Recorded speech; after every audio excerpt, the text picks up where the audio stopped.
नमस्ते दोस्तों। आज मैं आपको एक ऐसी रियलिटी बताने की कोशिश करूंगा जो शायद आपको सुनने में अनकंफर्टेबल लगे, पर देखो दोस्तों, ये सुनना बहुत ज़रूरी है। इंडियन रुपी के बारे में अगर मैं बात करूं जो इतना ज़्यादा सुर्खियों में है, जो आज 90 से 91 रुपये पर डॉलर पे पहुंच गया है और वो अगले 12 से 24 महीने में 100 क्रॉस कर जाएगा और अगले डेकेड में 30 से 40% और ज़्यादा वीक हो सकता है। मतलब 2035 तक लगा लो 120 से 130 रुपए पर डॉलर भी पॉसिबल है। पर दोस्तों, ये कोई डूम एंड ग्लूम की स्टोरी नहीं है। दोस्तों, ये आपके लिए एक वेकअप कॉल है और सबसे इंपॉर्टेंट मैं आपको बताऊंगा कि अगर करेंसी डेप्रिशिएट हो रही है तो आप अपनी वेल्थ को कैसे प्रोटेक्ट करो, कैसे ग्रो करो, जो कि अभी इंडियन रुपी में है। क्योंकि जिन्होंने समझदारी दिखा के 2012 में सही डिसीजंस ले लिए, उनकी वेल्थ आज डबल से ट्रिपल हुई है डॉलर टर्म्स में, चाहे रुपी कमजोर हो गया हो। तो इस वीडियो में आपको मिलेगा कंप्लीट रोड मैप, मतलब एक इकोनॉमिक रियलिटी भी और एक प्रैक्टिकल इन्वेस्टमेंट स्ट्रैटेजी भी। तो मैं चाहता हूं आप ये वीडियो एंड तक देखो, क्योंकि लास्ट के 5 मिनट में आपकी जिंदगी बदलने के लिए मैं आपको एग्जैक्टली बताऊंगा कि आप अपना पोर्टफोलियो कैसे स्ट्रक्चर कर सकते हो।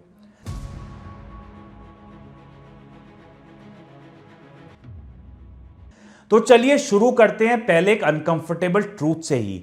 मेन स्ट्रीम मीडिया हमको यह बताती है कि इंडिया की इकोनॉमी 8% से ग्रो कर रही है, that we are the fourth largest economy after surpassing Japan. साथियों, हम आज दुनिया की चौथी इकोनॉमी बने। एस&पी में जो हमारी रेटिंग है वो काफी ज्यादा अपग्रेड हो गई है और फॉरेन रिजर्व्स हमारे काफी स्ट्रांग है जो आरबीआई के पास है। सब कुछ काफी रोजी पिक्चर लग रही है ना। पर एक सिंपल क्वेश्चन मैं आपसे पूछना चाहता हूं, अगर सब इतना अच्छा है तो रुपी कमजोर क्यों हो रहा है? देखो दोस्तों, करेंसी स्ट्रेंथ इकोनॉमी की रियल स्ट्रेंथ को रिफ्लेक्ट करती है। जब जापान का टाइम लो, जर्मनी का या फिर साउथ कोरिया का, जब ये वाली कंट्रीज डेवलप हो रही थी, तब उनकी करेंसीज तो डेप्रिशिएट नहीं हो रही थी बल्कि और ज्यादा स्ट्रांग हो रही थी। जब चाइना पावर हाउस बन रहा था 2000 में, तब युआन अप्रिशिएट हो रहा था।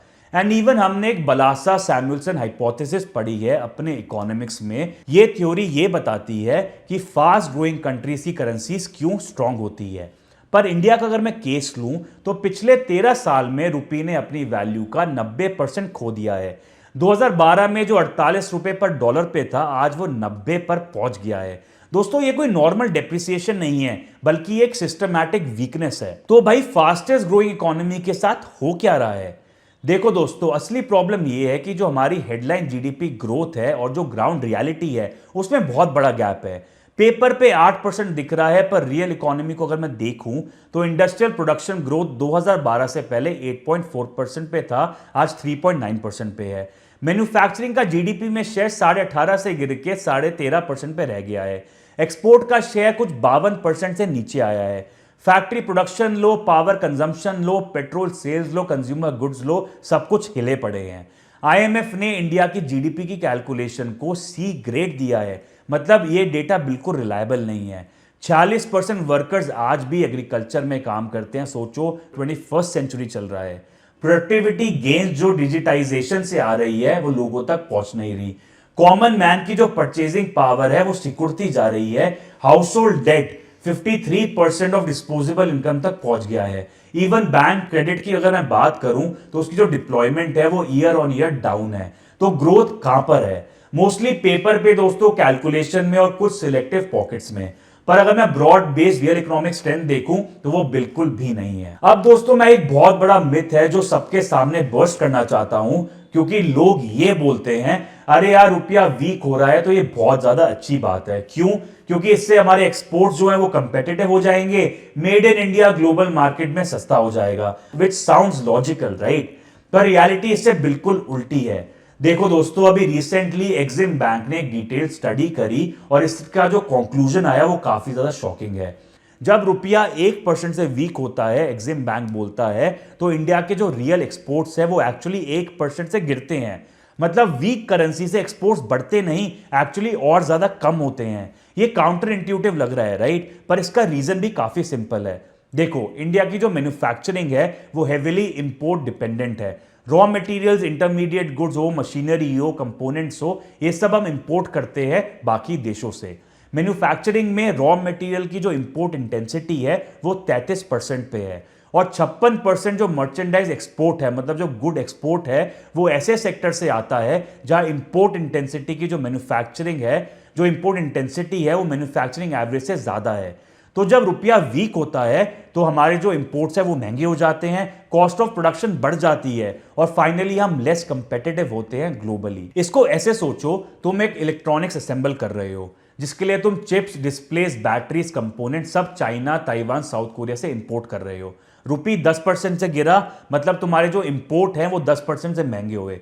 तो अब जो फाइनल प्रोडक्ट है, अगर आप उसके प्राइस बढ़ाओगे तो ग्लोबली कंपीट नहीं कर पाओगे, पर अगर प्राइस नहीं बढ़ाओगे तो जो तुम्हारा प्रॉफिट है वो ही कम हो जाएगा। ईदर वे तुम लूज करते हो। अगर मैं सेक्टर वाइज भी देखूं तो सिर्फ फूड और एग्रो प्रोडक्ट्स हैं जिसमें आपका करेंसी डेप्रिसिएशन जो है वो बेनिफिट देता है, क्योंकि वहां इंपोर्ट इंटेंसिटी कम है। इवन टेक्सटाइल और लेदर जैसे ट्रेडिशनल सेक्टर्स जो हैं उसमें इसका इंपैक्ट नेगेटिव होता है। इलेक्ट्रॉनिक्स ले लो, केमिकल्स ले लो, मशीनरी ले लो, इनमें थोड़ा सा एक्सपोर्ट बूस्ट मिलता है आपका करेंसी डेप्रिसिएशन से, बट इंपोर्ट कॉस्ट इतनी बढ़ जाती है कि इसका नेट इफेक्ट भी नेगेटिव होता है और ट्रेड डेफिसिट जो है वो और ज्यादा वाइड हो जाता है। तो दोस्तों, इन सब में आरबीआई क्या कर रहा है? देखो दोस्तों, Reserve Bank of India basically rupee का बॉडीगार्ड है। जब रुपी गिरने लगता है, आरबीआई मार्केट में अपने डॉलर रिजर्व से डॉलर बेचता है। इससे क्या होता है, डॉलर की सप्लाई बढ़ती है और उसका प्राइस नीचे आता है। इससे शॉर्ट टर्म में रुपी को सपोर्ट जरूर मिलता है, पर यह स्ट्रैटेजी अब एग्जॉस्ट हो रही है। कुछ नंबर्स देखो, आरबीआई के जो फॉरेक्स रिजर्व्स हैं वो 2019 से लेकर अब तक बेसिकली स्टैग्नेंट है अराउंड $560 बिलियन पे। मीनवाइल जो इंटरवेंशन है वो एक्सपोनेंशियली और ज्यादा बढ़ती जा रही है। फाइनेंशियल ईयर 25 में total spot buy sell transaction जो है वो $763 बिलियन पे थी, जो टोटल फॉरेन करेंसी एसेट का 135% है। मतलब पूरे साल में जितने रिजर्व रखे हैं उससे ज्यादा वॉल्यूम ट्रेड कर रहे हैं सपोर्ट करने के लिए, जो बिल्कुल सस्टेनेबल नहीं है। करंट फिस्कल ईयर में अप्रैल से लेकर सितंबर तक आरबीआई ने नेट $44 बिलियन बेचा है मार्केट में, but despite this massive intervention rupee फिर भी 6.5% से डेप्रिशिएट हुआ है सेम पीरियड में। मतलब इंटरवेंशन भी अब काम नहीं कर रही इतना ज्यादा। इसको ऐसे समझो, किसी बोट में छेद हो गए हैं और आप उस बोट को बचाने की कोशिश कर रहे हो बकेट से पानी निकालने में, पर होल से ज्यादा पानी और तेजी से आ रहा है। अगर मैं इंपोर्ट कवरेज रेशियो देखूं तो प्री कोविड टाइम पे वो 11.5 महीने पे थी, यूक्रेन वॉर के टाइम पे 8.5 महीने पे आई, अब वो 9 महीने पे है, पर कंफर्टेबल लेवल आपका 10 से 12 महीने होता है। इवन आरबीआई की जो बैलेंस शीट है उसमें चेंज दिख रहा है। फॉरेक्स एसेट्स का जो कंट्रीब्यूशन है बेस मनी में वो डिक्लाइन हो रहा है, जबकि मोनेटाइज्ड गवर्नमेंट सिक्योरिटीज यानी जो डोमेस्टिक एसेट्स है उसका कंट्रीब्यूशन बढ़ रहा है। इसका मतलब है कि आरबीआई को गवर्नमेंट को फंड देना पड़ रहा है, डिविडेंड्स देने पड़ रहे हैं, which is further limiting their ability to defend the currency, because government को भी इस वाले टाइम पे पैसे की नीड है। दोस्तों, अब आते हैं सबसे बड़ी प्रॉब्लम पे, जो है वाइडनिंग ट्रेड डेफिसिट। देखो, अक्टूबर 2025 में जो हमारा मर्चेंडाइज ट्रेड था उसका जो डेफिसिट था that was at an all time high of $42 billion. Exports जो है वो ऑलमोस्ट 12% से गिरे हैं ईयर ऑन ईयर, वाइल जो इंपोर्ट्स है वो 17% से बढ़े हैं, जो एक डेडली कॉम्बिनेशन है। देखो दोस्तों, ट्रेड डेफिसिट का सिंपल मतलब होता है कि आप दुनिया से जितना सामान खरीद रहे हो आप उससे ज्यादा बेच नहीं पा रहे। एक डेकेड से हमारा जो करंट अकाउंट डेफिसिट था वो काफी ज्यादा कम हो रहा था, और लोग इस पे कमेंटेटर्स ये बोल रहे थे कि जो एक्सटर्नल पोजीशन है इंडिया की वो स्ट्रांग हो गई है। पर दोस्तों, सच्चाई तो ये थी कि करंट अकाउंट डेफिसिट इसलिए नैरो हुआ क्योंकि डोमेस्टिक डिमांड थी वीक, इन्वेस्टमेंट नई नहीं हो रही थी और कंजम्पशन काफी स्लो थी, तो नेचुरली इंपोर्ट्स कम थे। अब जब गवर्नमेंट थोड़ा सा स्टिमुलस देती है, थोड़ा सा रिफ्लेशनरी मेजर लाती है, तुरंत इंपोर्ट्स बढ़ जाते हैं। क्योंकि दोस्तों, इंफ्रास्ट्रक्चर के लिए मशीनरी हम इंपोर्ट करते हैं, कंस्ट्रक्शन के लिए स्टील इंपोर्ट करते हैं, और अगर इलेक्ट्रॉनिक्स की डिमांड बढ़े तो हम उसके कंपोनेंट्स भी इंपोर्ट करते हैं। अगर मैं करंट अकाउंट डेफिसिट की बात करूं ट्रांसफर्स को हटा के, तो second quarter of financial year 26 में ये पहुंच गया था 3.5% ऑफ जीडीपी, और अगर मैं फर्स्ट हाफ लूं ऑफ फाइनेंशियल ईयर 26 तो ये था on an average 2.7%। Services surplus थोड़ा सा इसको कुशन दे रहे हैं बिकॉज हमारा सर्विस सेक्टर का एक्सपोर्ट लकीली इतना अच्छा है। आईटी एक्सपोर्ट्स ले लो, सॉफ्टवेयर सर्विसेज ले लो, बीपीओज ले लो, पर गुड डेफिसिट इतना ज्यादा मैसिव है कि सर्विसेज भी इसको कंप्लीटली ऑफसेट नहीं कर पा रहे। अब दोस्तों आते हैं मेन कड़ी पे, जो है फॉरेन इन्वेस्टमेंट्स, जो सबसे ज्यादा क्रिटिकल पॉइंट है। देखो, लॉन्ग टर्म कोरिलेशन काफी सिंपल है। जब कैपिटल फ्लो स्ट्रांग होते हैं, मतलब जब पैसा हमारी कंट्री में आता है और रुपये की डिमांड बढ़ती है, तब रुपये एप्रिशिएट होता है। जब कैपिटल फ्लोज वीक होते हैं, तब रुपये डेप्रिशिएट होता है। और अभी हमारे जो कैपिटल फ्लोज हैं उसकी हालत बहुत ही ज्यादा खराब है। पहला कैपिटल फ्लो के बारे में बात करते हैं, जो है आपका फॉरेन डायरेक्ट इन्वेस्टमेंट, जो कि लॉन्ग टर्म इन्वेस्टमेंट्स होती हैं फैक्ट्रीज, कंपनीज, इंफ्रास्ट्रक्चर में, वो ऑल टाइम लो पे आ गया है। 0.3% of GDP in financial year 25। Dollar terms में अगर मैं देखूं तो ये सिर्फ मोटा मोटा $1 बिलियन बनता है। और अगर मैं बात करूं first half of financial year 26 में, तो ये है $9 बिलियन। अगर मैं इसको कंपेयर करूं फाइनेंशियल ईयर 20 से, जब ये $43 बिलियन पे आ गया था, मतलब आज के टाइम पे ये कुछ 80% से गिरा है। फॉरेन पोर्टफोलियो इन्वेस्टमेंट देखिए, अगर second type of capital flow जो कि स्टॉक मार्केट में आते हैं, तो इसमें फॉरेन इन्वेस्टर्स का जो पैसा है वो भी काफी इराटिक है। लास्ट 11 साल देखूं दोस्तों, सिर्फ 3 साल अच्छे रहे हैं एफपीआई के लिए। फाइनेंशियल ईयर 16 से फाइनेंशियल ईयर 24 तक का जो एवरेज है वो सिर्फ $8 बिलियन है पर ईयर। कंपेयर अगर मैं इसको करूं फाइनेंशियल ईयर 2004 से 2008, जब इसका जो एनुअल एवरेज था वो काफी ज्यादा ऊपर था। तो ये हो क्यों रहा है? इसका दोस्तों सिंपल जवाब है वैल्यूएशंस। इंडिया का जो प्राइस टू अर्निंग रेशियो है वो 21 से 23 गुना हो गया है और market cap to GDP ratio 128% पहुंच गया है। अर्निंग ग्रोथ काफी स्लो है, अराउंड 8%। डॉलर टर्म में तो और भी ज्यादा लेस अट्रैक्टिव लगती है जब देखे करेंसी की इतनी ज्यादा डिप्रिसिएशन।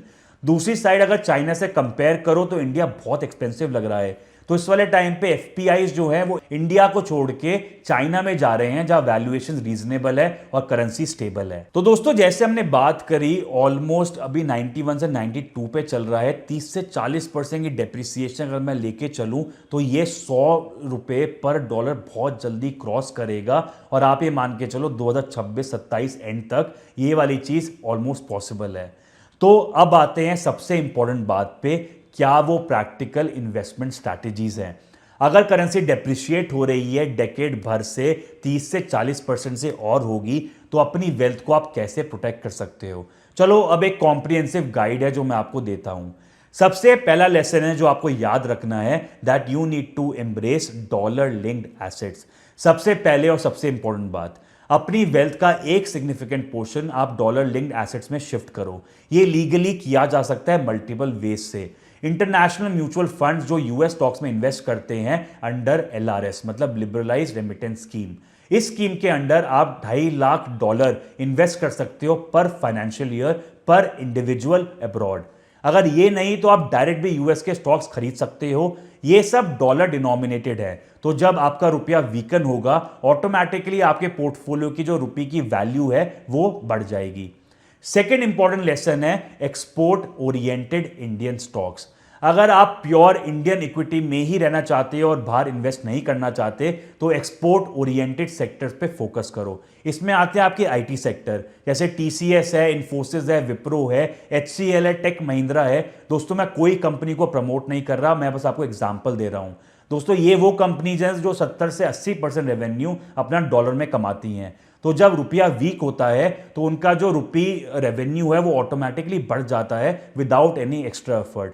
या फिर आप फार्मा सेक्टर है, कुछ ऐसी कंपनीज है जैसे सन फार्मा है, डॉक्टर रेड्डीज है, सिप्ला है, ल्यूपिन है। इंडियन फार्मा कंपनीज ये वो वाली हैं जो यूएस मार्केट में जेनेरिक ड्रग्स जो है सप्लाई करती हैं, डॉलर में पैसा कमाती हैं। प्लस फार्मास्यूटिकल एक्सपोर्ट स्ट्रक्चरली हमारा काफी स्ट्रॉन्ग सेक्टर है इंडिया में। और हिस्टोरिकल डेटा ये बताता है कि जब जब रुपी डेप्रिशिएट हुआ है सिग्निफिकेंटली, तब तब इन सेक्टर्स ने आउट परफॉर्म करा है और अच्छा पैसा कमा के दिया है। तीसरा इंपॉर्टेंट लेसन है दोस्तों gold, which is the eternal hedge. देखो दोस्तों, gold is a classical hedge against currency depreciation. India में लोग ये वाली चीज जनरेशन से समझते हैं, पर मॉडर्न पोर्टफोलियो कॉन्टेक्स्ट में भी गोल्ड का रोल काफी ज्यादा क्रूशियल है। गोल्ड का प्राइस ग्लोबली डॉलर में कोट किया जाता है, तो जब रुपया वीक होता है अगेंस्ट डॉलर, गोल्ड की जो रुपी प्राइस है वो ऑटोमेटिकली बढ़ जाता है, इवन चाहे उस वाले टाइम पे गोल्ड प्राइस जो है वो काफी स्टेबल रहे। गोल्ड का एलोकेशन 10 से 15% रखना चाहिए पोर्टफोलियो में as insurance against currency and inflation risk. दोस्तों आपको खुद पता है कि सेंट्रल बैंक्स इस वाले टाइम पे ग्लोबली गोल्ड खरीद रहे हैं। इंडिया, चाइना, रशिया, टर्की ये जियोपॉलिटिकल हेज की वजह से इसको खरीद रहे हैं डी डॉलराइजेशन के एरा में। इंपॉर्टेंट लेसन 4 है अवॉइड प्योर रूपी फिक्स इनकम, जो कि लॉन्ग टर्म के लिए आप करते हो। एक बहुत बड़ी मिस्टेक है जो मिडिल क्लास करती है कि सारी सेविंग्स एफडीज और रूपी बॉन्ड में डाल देना। अगर आपको शॉर्ट टर्म लिक्विडिटी चाहिए, इमरजेंसी फंड चाहिए तो ये बात ठीक है, पर लॉन्ग टर्म वेल्थ बिल्डिंग के लिए प्योर रूपी फिक्स इनकम अवॉइड करो, स्पेशली जब करेंसी डेप्रिसिएशन एनवायरनमेंट हो। इसको ऐसे सोचो एग्जांपल से, एफडी में आपको 7% मिल रहा है, इन्फ्लेशन मानो 5% की है, तो रियल रिटर्न क्या हुआ 2%। अब इनमें से टैक्स निकाल दो, if you are in 30% bracket तो नेट रियल रिटर्न 0.4% या नेगेटिव भी हो सकता है। और ऊपर से अगर करेंसी डेप्रिशिएट हो रही हो ग्लोबली तो इंटरनेशनल परचेजिंग पावर और भी ज्यादा कम होगी। मतलब जिस वेल्थ को आप सेफ समझ के एफडी में रख रहे हो वो एक्चुअली इरोड हो रही है रियल टर्म्स में। अब दोस्तों सबसे इंपॉर्टेंट लेसन जो मैं पर्सनली फील करता हूं that is lesson 6, upskill in global demand skills.